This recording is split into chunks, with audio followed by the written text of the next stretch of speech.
December 17, 1944, a checkpoint outside Iwella, Belgium. The jeep rolled to a stop as the military policeman raised his hand, his breath visible in the frozen morning air. 3 soldiers sat inside, wearing American uniforms that looked authentic enough, carrying weapons that seemed regulation, speaking English that sounded almost right. But Sergeant William Creel had been warned about something impossible, something that contradicted everything he knew about warfare and honor. German soldiers might be operating behind American lines, dressed as American troops, speaking American words. He asked for the password. The men hesitated. He asked again. Their English faltered. Then Creel noticed the Sten guns, British weapons that no American patrol would carry. Within minutes, the 3 men were in custody. Under their olive-drab uniforms, they wore German field gray. Untitia Manfred Paris, Oberfenrig Gunther Billing, and Gefreiter Wilhelm Schmidt had just become the most infamous prisoners of the Battle of the Bulge. What none of them knew was that their capture would trigger the most widespread paranoia in American military history, a systematic campaign of cultural interrogation that would turn every checkpoint into a quiz show, every conversation into a test of American identity, and every soldier into a potential spy. The mathematics of detection were being written not in codes and ciphers, but in baseball statistics, state capitals, and Hollywood gossip. The exposure had begun on October 22, 1944, at Hitler's headquarters in Rostenburg, East Prussia. Hitler summoned SS Obersturmbannführer Otto Skorzeny to his presence, addressing him with words that would reshape the final months of the war. The Führer had a mission, one that would require deception on a scale never before attempted. Skorzeny already stood among Germany's most feared commandos. In September 1933, he had led the glider assault that rescued Benito Mussolini from his mountain prison at Gran Sasso, spiriting Il Duce away in a light plane that barely cleared the rocky plateau. In October 1944, he had orchestrated the kidnapping of Miklo Horthy Jr., forcing Hungary's regent to resign and keeping that nation in the war. Now Hitler presented him with his most audacious assignment yet. German forces would launch a massive counteroffensive through the Ardennes forest, driving toward the crucial port of Antwerp. The attack would split the American and British armies, recreating the stunning victory of May 1940, when German panzers had reached the English Channel in days. But this time, success depended on speed. The Germans needed to capture at least one bridge over the Meuse River intact before Allied engineers could destroy it. Skorzeny would form a special brigade, Panzer Brigade 150, whose purpose was to seize those bridges before they could be blown. Hitler informed him of a decision that made even the hardened commando pause. This could be accomplished more quickly and with fewer losses if Skorzeny and his men wore American and British uniforms. Small units disguised in enemy clothing could cause tremendous confusion, Hitler explained, upsetting communications, misdirecting troops, spreading panic. Skorzeny listened, understanding immediately the implications under international law. The Hague Convention of 1907 was clear. Soldiers captured while wearing enemy uniforms forfeited their rights as prisoners of war and could be executed as spies. This possibility caused extensive discussion with General Albrecht Jodl and Field Marshal Gerd von Rundstedt. Hitler assured Skorzeny that the tactic was legitimate as long as his men removed the Allied uniforms before engaging in actual combat. Within days, Skorzeny submitted his plans to Jodl. He requested 3,300 men with knowledge of English and American dialect. On October 25, the Oberkommando der Wehrmacht issued an order to every headquarters on the Western Front, requesting English-speaking volunteers for secret commando operations. The order, signed by Field Marshal Wilhelm Keitel himself, requested soldiers with fluency in English language and knowledge of American idiom. Skorzeny knew this broadcast request would reach Allied intelligence within days. He sought permission to cancel the entire operation, but Hitler denied the request. The Allies indeed intercepted the order on November 30th, but intelligence officers dismissed it as a deception, unable to believe the Germans would be so brazen. Volunteers arrived from all branches of the German military, most having no idea what they had signed up for. Fritz Priest, a 21-year-old Luftwaffe private, trained as an English translator, thought he would interrogate American prisoners far from combat. Instead, he found himself isolated behind barbed wire at the training camp established at Grafenwehr in eastern Bavaria. Security was extreme. One man was shot when his letter home contained too much detail. The volunteers discovered their mission only after arrival. The reality of what Skorzeny had to work with would have been comical if the stakes were not so high. Of the 2,500 men eventually assembled, only 10 spoke perfect English with knowledge of American idioms.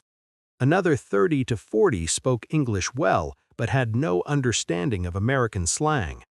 Between 120 and 150 spoke English moderately well. The remainder had only school-level English, barely able to say more than yes or no. Skorzeny later wrote that after a couple of weeks, the result was terrifying. Those with minimal English were instructed to exclaim "sorry" if approached by Americans, then open their trousers and hurry off, feigning diarrhea. The equipment situation proved equally desperate. O.B. West was asked to procure 15 Sherman tanks, 20 armored cars, 20 self-propelled guns, 100 jeeps, 40 motorcycles, 120 trucks, and sufficient British and American uniforms. The delivery fell catastrophically short of requirements. Only 2 Sherman tanks arrived, both in poor condition, with one breaking down almost immediately.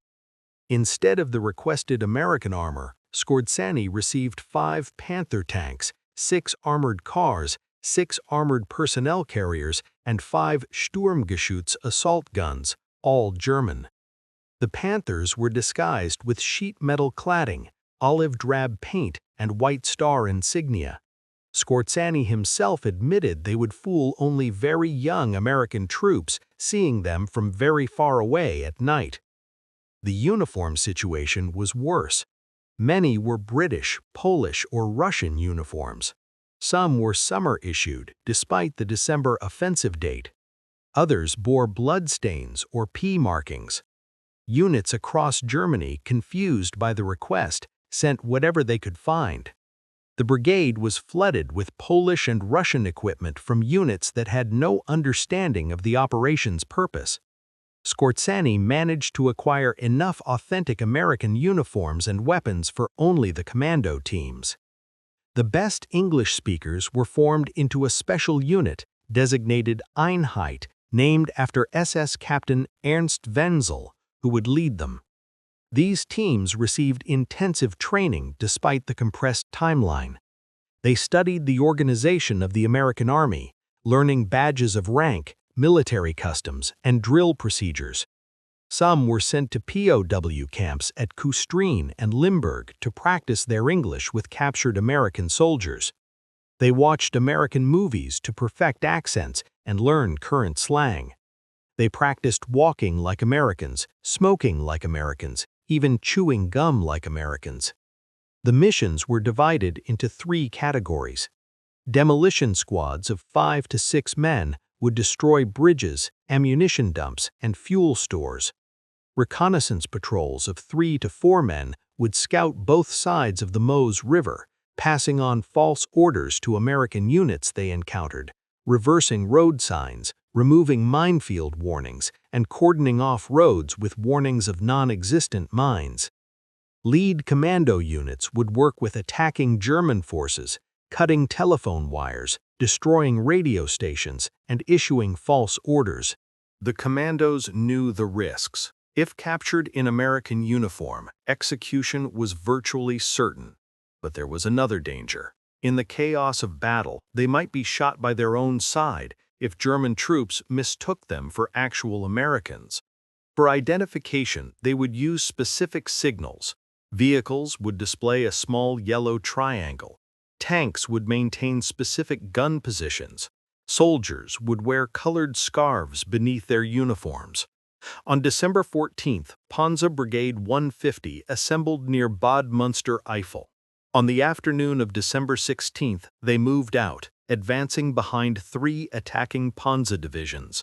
The plan called for Skorzeny's disguised forces to move around the spearhead divisions once they reached the high fence, then race ahead to capture the Meuse bridges.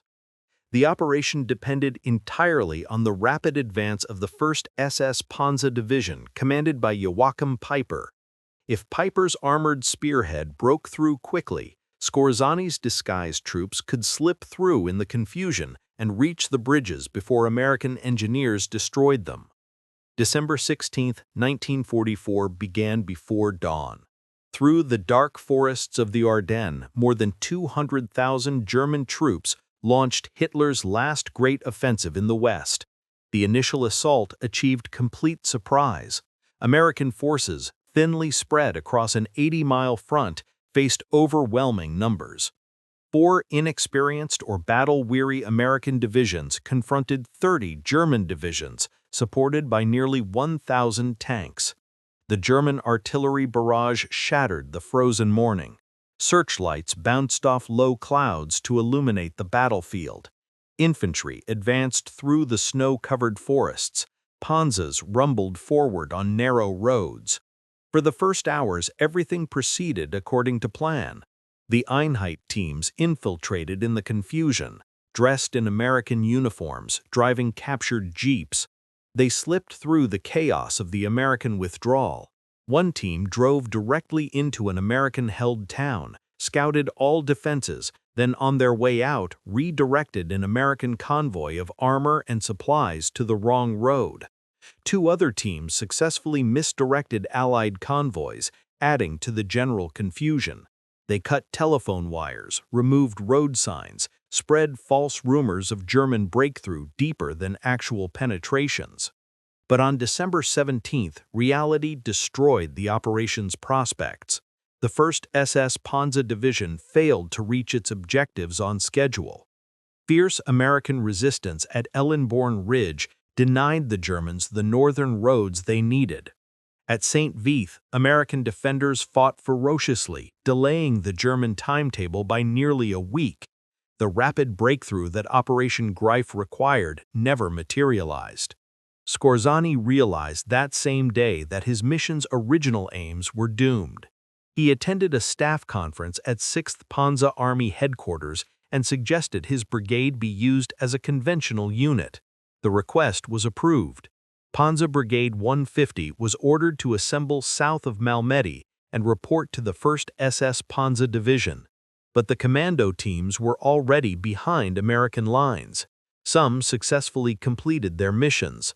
Others were captured when they failed password challenges, when nervous American soldiers noticed British weapons or German boots, when their English failed under pressure, when they could not answer simple questions about American culture.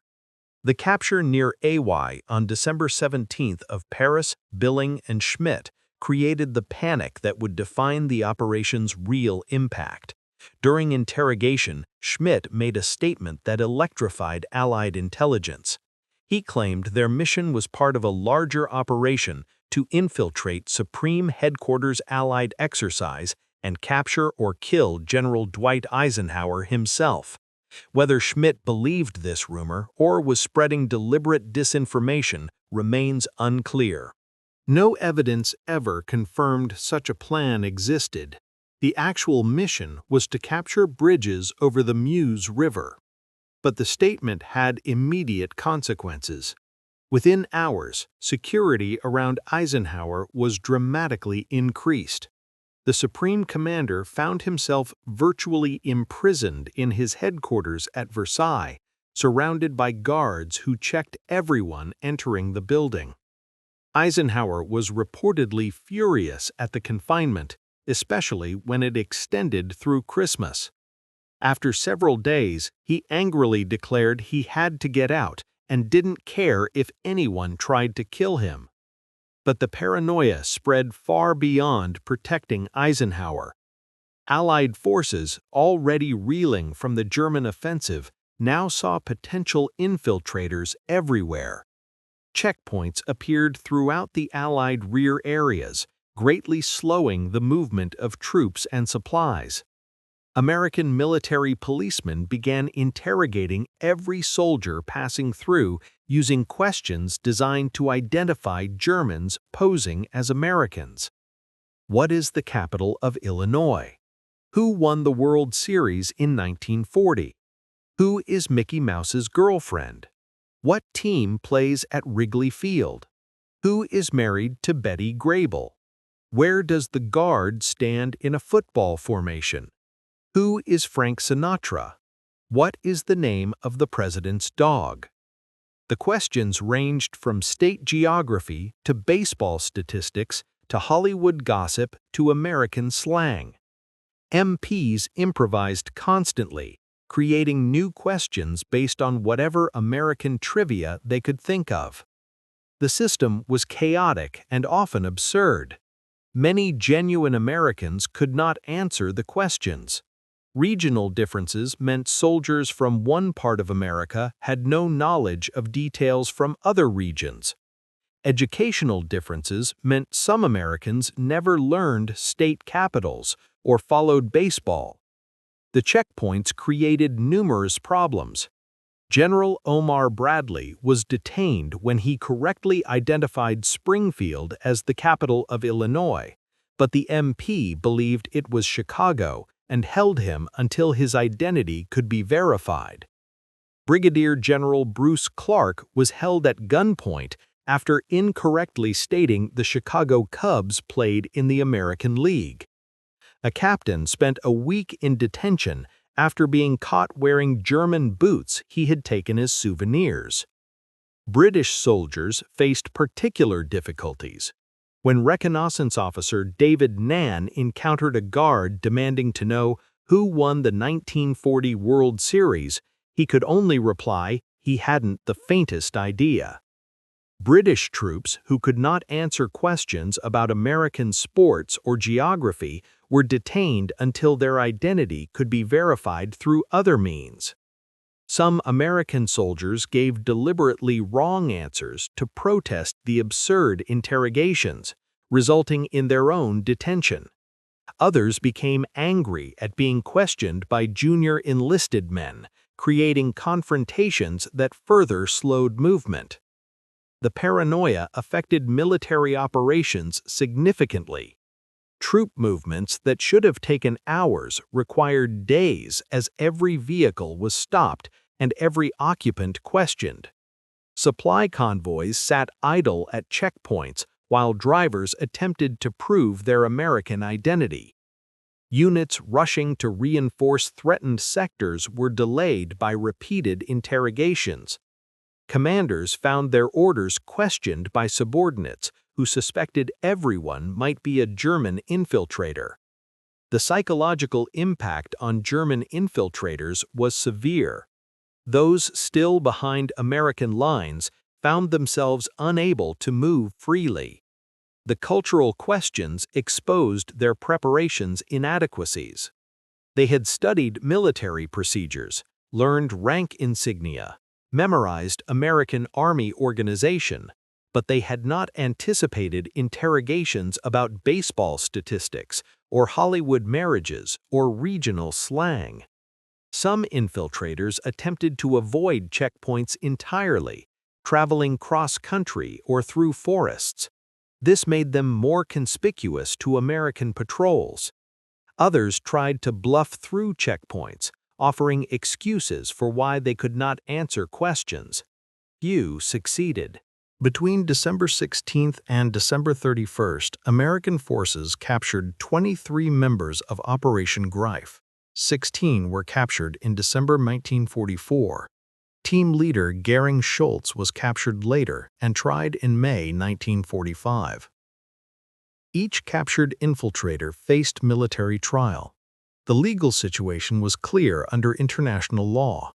Article 23 of the Hague Convention concerning land warfare specifically forbade improper use of enemy military insignia and uniform. Soldiers captured wearing enemy uniforms while conducting military operations could be tried as spies rather than treated as prisoners of war. The first trial began at Hungry-Chapelle on December 21st. Pernass, Bulge, and Schmidt faced charges of violating the laws of war by wearing American uniforms while conducting military operations with hostile intent. The evidence was overwhelming. They had been captured in American uniforms, with American weapons, carrying American identification, but wearing German field gray underneath. The trial was swift. All three were convicted and sentenced to death by firing squad. On December 23, 1944, 2 days before Christmas, the sentences were carried out. American military police led the 3 Germans to the execution site. Captain J. Iser of the 633rd Medical Clearing Station pinned white paper targets over their hearts. Schmidt's glasses were removed. The prisoners were blindfolded. Military police formed the firing squad. Bulge shouted, "Long live our Führer, Adolf Hitler!" At the moment of execution, the rifles fired. All 3 men died instantly. Their bodies were cut down, carried away, and buried. Eventually, they would be interred at the German military cemetery at Lommel, Belgium, where they rest today alongside more than 39,000 other German war dead. 13 additional Operation Greif participants were tried and executed at either Henry-Chapelle or Huy between December 21st and December 31st.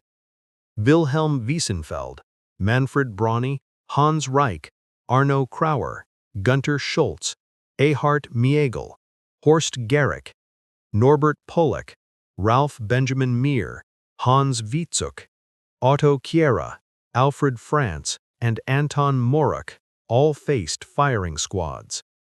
Each execution followed military trial. Each trial found the defendants guilty of violating the Hague Convention. Each sentence was reviewed and approved by senior commanders. The executions were carried out with military precision, without malice, but without mercy.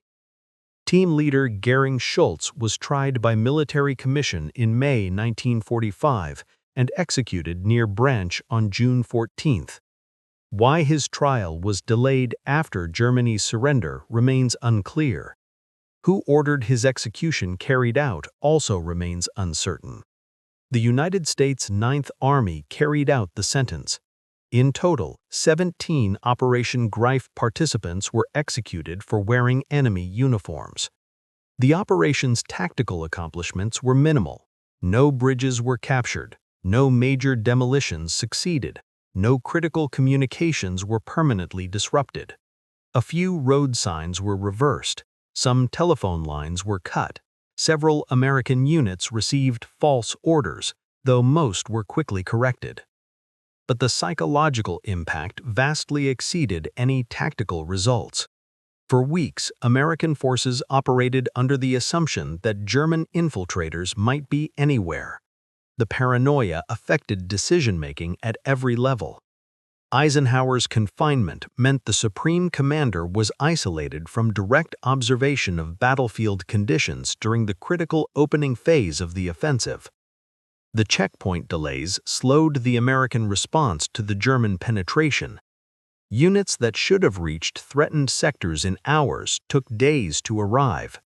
The widespread suspicion degraded unit cohesion. American soldiers who should have been focused on fighting Germans to their front instead worried about possible Germans among them. The Battle of the Bulge itself proceeded independent of Operation Greif's failure. German forces drove deep into American lines, creating the bulge that gave the battle its name. At Bastogne, American defenders held out despite being surrounded. On December 22, when German officers delivered a surrender ultimatum, acting commander Brigadier General Anthony McAuliffe responded with a single typed word that became legendary. To the German commander, "Nuts," the American commander. When the confused German officers asked what it meant, they were told it was the same as "go to hell." The 101st Airborne held Bastonia until relieved by Lieutenant General George Patton's Third Army on December 26. Patton's forces had executed a remarkable 90-degree turn, driving north to break the siege. By early January, Allied counterattacks had eliminated the Bulge and restored the front lines. The battle lasted from December 16, 1944 to January 25, 1945. More than 1 million men participated, making it the largest battle fought by the United States Army outside the Civil War. American casualties exceeded 80,000, including 19,000 killed and 23,000 captured. German casualties were similar, but Germany could not replace those losses. The battle marked the end of Germany's ability to conduct offensive operations in the West. Hitler had gambled everything on the Ardennes offensive and lost. For Otto Skorzeny, Operation Greif was over by December 17 when Panzer Brigade 150 converted to conventional operations. On December 21, the brigade attempted to capture Malmy, but was repulsed after several assaults. Skorzeny was wounded by artillery shrapnel near Lineville. He recovered and continued serving until Germany's surrender. In May 1945, Skorzeny surrendered to the 30th Infantry Regiment. He spent 2 years in custody, awaiting trial. At the Dachau trials in 1947, Skorzeny and 9 officers of Panzer Brigade 150 faced charges of improperly using American uniforms by entering combat disguised and treacherously firing upon American forces. They were also charged with wrongfully obtaining American uniforms and Red Cross parcels from POW camps. Skorzeny's defense rested on a crucial distinction. His men had been ordered to remove American uniforms before engaging in actual combat. The disguises were for infiltration and deception, not for fighting. A surprise defense witness proved decisive. F.F. Thomas, a former British Special Operations executive agent, testified that Allied forces had used identical tactics. He had personally worn German uniforms behind enemy lines during missions in France. The military tribunal drew a clear distinction between using enemy uniforms during combat and using them for deception. It could not be proven that Skorzeny had ordered his men to fight while wearing American uniforms. The trial established important precedents regarding the laws of war. Using enemy uniforms for deception was ruled a legitimate ruse de guerre, provided combatants removed the disguises before engaging in combat. This distinction would influence interpretation of international law for decades. Skorzeny did not remain in custody long. In 1948, he escaped from an internment camp in Darmstadt. Former SS officers disguised as American military police facilitated his escape. Some historians speculate American intelligence might have tacitly allowed or even assisted the escape, though no evidence confirms this. Skorzeny spent time hiding on a Bavarian farm, then in Salzburg and Paris, eventually settling in Spain. He worked as a military advisor to Egyptian President Gamal Abdel Nasser. Skorzeny died of cancer on July 5, 1975, in Madrid, at age 67. He never expressed regret for Operation Greif or any other wartime actions. The checkpoint interrogations became part of American military folklore. The questions about baseball and Hollywood, state capitals, and movie stars became symbols of how cultural identity served as a security tool during the crisis. The improvised system, however chaotic, proved effective at exposing infiltrators whose language training could not replicate the casual cultural knowledge that Americans absorbed naturally from childhood. Being American involved more than speaking English or wearing the right uniform. It involved shared cultural experiences, common references, collective memories that could not be adequately taught to foreigners in weeks of training. This cultural cohesion, often taken for granted, proved to be a national security asset when tested by enemy infiltrators. The 17 men executed for Operation Greif are remembered today primarily through military cemeteries and historical accounts. Their graves at Lommel are maintained with the same care as those of soldiers who died in conventional combat. The cemetery makes no distinction between those executed as spies and those killed in battle. All are German war dead. Manfred Karras was 23 years old at execution. Gunther Billing, 21, remained a convinced Nazi to his final moment. Wilhelm Schmidt, 24, faced death with quiet resignation. Each was someone's son, perhaps someone's brother. Each had made choices that led to that frozen morning in Belgium, to those posts, to those blindfolds, to those rifles. Operation Greif's legacy extended beyond its tactical failure. The operation demonstrated that special operations cannot compensate for conventional military failure. Scores of infiltrators could not capture bridges if Piper's panzers never reached them.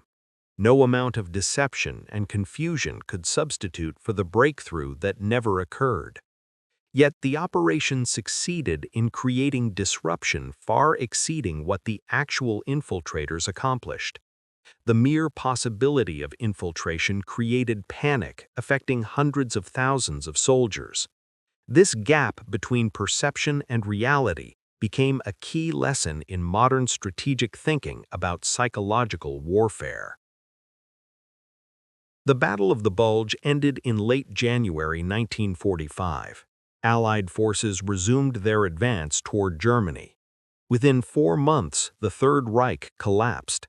Hitler committed suicide in his Berlin bunker. Germany surrendered unconditionally on May 8, 1945. The 17 executed Operation Greif participants were already in their graves. Their war ended violently on Belgian soil, far from home. Their operation had failed in its tactical objectives, but succeeded in creating confusion and fear that hampered Allied operations during the critical opening phase of the battle. British Prime Minister Winston Churchill, speaking to Parliament on January 18, 1945, while the battle still raged, declared it undoubtedly the greatest American battle of the war and will, I believe, be regarded as an ever-famous American victory. Churchill explicitly noted that Americans had engaged 30 to 40 men for every British soldier engaged, emphasizing that this was fundamentally an American battle and an American victory. The checkpoint guards who asked about baseball did not know they were creating folklore. They were solving an immediate problem, improvising security measures to identify potential enemies. Their solution worked because it was rooted in genuine shared culture. Americans knew about baseball and Hollywood and state capitals because they grew up American, absorbing that knowledge naturally. Germans trying to impersonate Americans could study facts but could not replicate that natural cultural fluency. This distinction between learned facts and absorbed culture proved decisive. The German failure demonstrated a principle that remains relevant. Cultural knowledge absorbed through lived experience over years cannot be quickly taught to adults from different backgrounds. Modern special operations forces have learned from Operation Greif's mixed results. Intelligence services now spend years preparing deep cover agents precisely because cultural fluency cannot be quickly taught. Language training, factual knowledge, and behavioral coaching are necessary but insufficient. Genuine cultural fluency requires immersion and time. The fundamental challenge persists across decades. Culture is absorbed through experience, not taught in classrooms. Operation Greif demonstrated both the potential and limits of special operations. Small units conducting unconventional operations can create disruption far beyond their numbers. The psychological impact can exceed tactical results by orders of magnitude. But without conventional military success providing the necessary conditions, special operations cannot achieve strategic objectives. Deception cannot substitute for victory. For historians and military strategists, Operation Greif remains a compelling case study. It exemplifies how ambitious planning disconnected from realistic assessment of capabilities leads to failure. Hitler's late-war decision-making followed this pattern. Grandiose in conception, inadequate in resources, divorced from operational reality. Yet the operation's unintended success in creating panic validated the concept that psychological warfare and deception can be force multipliers. The 17 men who died before firing squads for wearing enemy uniforms would be largely forgotten if not for the historical record that preserves their stories. They were not particularly important men. They accomplished little before their capture. Their operation failed comprehensively. Yet their executions marked an important moment in military and legal history, clarifying the application of international law regarding the use of enemy uniforms in warfare. The legacy lives in the lessons their operation taught. Identity verification remains crucial for security. Cultural knowledge remains difficult for outsiders to fake quickly. Special operations remain valuable, but cannot substitute for conventional military success. The laws of war remain important, but subject to interpretation based on circumstances and evidence. The human cost of war extends beyond those killed in combat, to include those executed after capture for violations of the laws of war. Each execution was a human being with family and history and potential, ended by bullets fired on legal authority after proper trial. The graves at Lommel mark lives cut short by war and its brutal logic. The checkpoint guards who asked about baseball were American soldiers who followed orders and carried psychological burdens from executing prisoners, even enemies convicted of espionage. Operation Greif failed to capture a single bridge. It caused no major destruction. It killed relatively few Americans directly. But the fear it created delayed reinforcements, disrupted command decisions, and consumed resources during critical days. The indirect impact, impossible to quantify precisely, shaped the battle's opening phase. The infiltrators being caught, tried, and executed within days demonstrated American military justice operating under wartime pressure. The speed from capture to execution reflected combat conditions and established precedent, though modern standards would require more deliberate proceedings. The Battle of the Bulge ground on for 5 more weeks after the infiltrators were executed, ultimately resulting in German defeat and the elimination of Germany's strategic reserve. The story of Operation Greif and the Battle of the Bulge reminds us that warfare encompasses more than battlefield operations. Psychological impact, cultural factors, and perception often matter as much as tactical results. A failed operation that creates panic may achieve more strategic disruption than a successful operation that remains undetected. The checkpoint interrogations, as absurd as they sometimes seemed, worked because they tested knowledge that genuine Americans possessed naturally, while infiltrators could not replicate despite training. The American soldiers who fought in the Battle of the Bulge faced not only a powerful enemy offensive, but also the psychological burden of suspecting that enemies might be anywhere, wearing any uniform, speaking any language.